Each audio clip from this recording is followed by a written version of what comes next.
has compassed me. All its billows and waves have passed over me. And I said, I am cast away out of the sight of thine eyes, but I shall once again see thy holy temple. Which he says because God purifies the soul in this state, that it may see his temple. The waters compassed me, even to the soul. The deep hath closed me round about. The ocean hath covered my head. I went down to the lowest parts of the mountains. The bars of the earth have shut me up forever. By these bars are here understood, in this sense, imperfections of the soul, which have impeded it from enjoying this delectable contemplation. The fourth kind of pain is caused in the soul by another excellence of this dark contemplation, which is its majesty and greatness, from which arises in the soul a consciousness of the other extreme which is in itself, namely, that of the deepest poverty and wretchedness. This is one of the chiefest pains that the soul suffers in this purgation, for it feels within itself a profound emptiness and impoverishment of three kinds of good, which are ordained for the pleasure of the soul, which are the temporal, the natural, and the spiritual.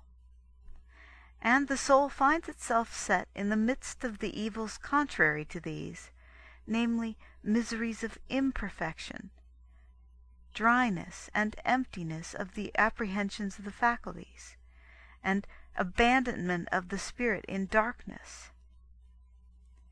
Inasmuch as God here purges the soul according to the substance of its sense and spirit, and according to the interior and exterior faculties, the soul must needs be, in all its parts, reduced to a state of emptiness, poverty, and abandonment, and must be left dry and empty and in darkness. For the sensual part is purified in aridity, the faculties are purified in the emptiness of their perceptions, and the spirit is purified in thick darkness. All this God brings to pass by means of this dark contemplation, wherein the soul not only suffers this emptiness and the suspension of these natural supports and perceptions, which is a most afflictive suffering, as if a man were suspended or held in the air so that he could not breathe. But likewise God is purging the soul, annihilating it, emptying it or consuming it, even as fire consumes the mouldiness and the rust of metal. All the affections and imperfect habits which it has contracted in its whole life. Since these are deeply rooted in the substance of the soul, it is wont to suffer great undoings and inward torment, besides the said poverty and emptiness, natural and spiritual, so that here may be fulfilled that passage from Ezekiel which says, Heap to be burned, and the bones shall heap together the bones, and I shall burn them in the fire. The flesh shall be consumed, and the whole composition shall be burned, and the bones shall be destroyed. Herein is understood the pain which is suffered in the emptiness and poverty of the substance of the soul, both in sense and in spirit.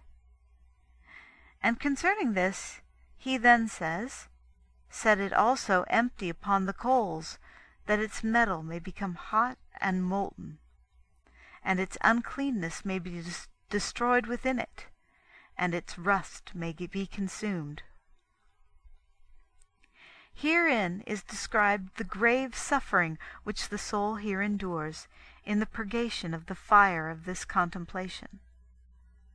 For the prophet says here that in order for the rust of the affections which are within the soul to be purified and destroyed, it is needful that in a certain manner the soul itself should be annihilated and destroyed, since these passions and imperfections have become natural to it. Wherefore, because the soul is purified in this furnace, like gold in a crucible, as says the wise man. It is conscious of this complete undoing of itself in its very substance, together with the direst poverty, wherein it is, as it were, nearing its end, as may be seen by that which David says of himself in this respect, in these words: "Save me, Lord," he cries to God, "for the waters have come in even unto my soul. I am made fast in the mire of the deep, and there is no place where I can stand. I am come into the depth of the sea, and a tempest has overwhelmed me. I have labored crying, my throat has become hoarse, my eyes have failed, whilst I hope in my God." Here God greatly humbles the soul, in order that he may afterwards greatly exalt it. And if he ordained not that when these feelings arise within the soul, they should speedily be stilled, it would die in a very short space. But there are only occasionally periods when it is conscious of their greatest intensity.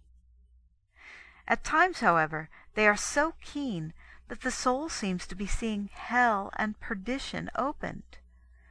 Of such are they that in truth go down alive into hell, being purged here on earth in the same manner as there, since this purgation is that which would have to be accomplished there.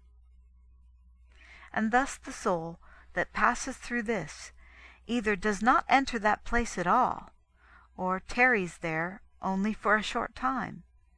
For 1 hour of purgation here is more profitable than are many there. End of chapter 6, Book 2.